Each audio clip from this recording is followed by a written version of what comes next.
Kinagabihan ng linggo ng iyon, ang mga alagad ay nagkakatipon. Nakapilit ang mga pinto ng bahay na kanilang pinagtitipunan dahil sa takot nila sa mga Hudyo. Dumating si Jesus at tumayo sa gitna nila. Sumainyo ang kapayapaan, sabi niya.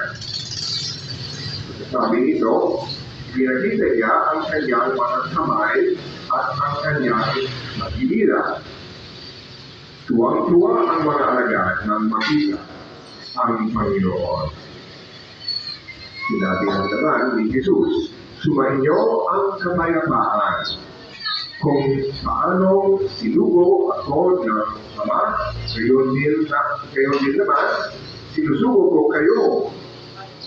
Pagkatapos, sila'y hinangahan niya at sinabi, tanggapin ninyo ang Espiritu Santo. Ang patawarin ninyo sa kanilang mga kasalanan ay pinatawad na. Ang hindi ninyo patawarin ay hindi nga pinatawad.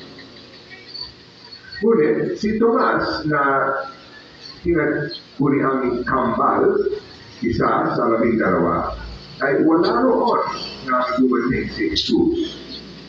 Kaya sinabi sa kanya ng ibang alagad, nakita namin ang Panginoon.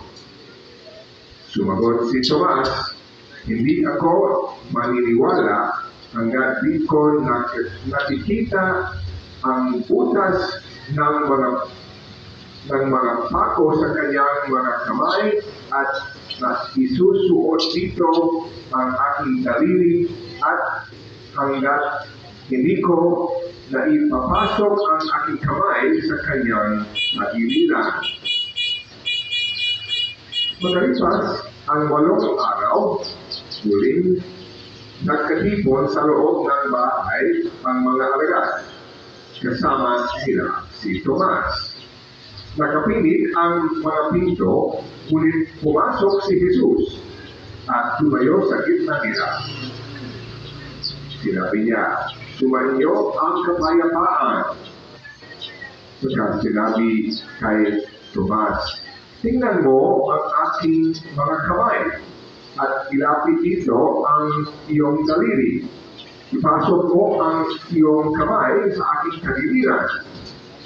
Huwag ka nang mag-alinlangan, maniwala ka na. Sumagot si Tomas, Panginoon ko at Diyos ko. Sinabi sa kanya ni Jesus, naniniwala ka na ba sapagkat nakita mo ako? Mapapalad ang mga naniniwala kahit hindi nila ako nakita.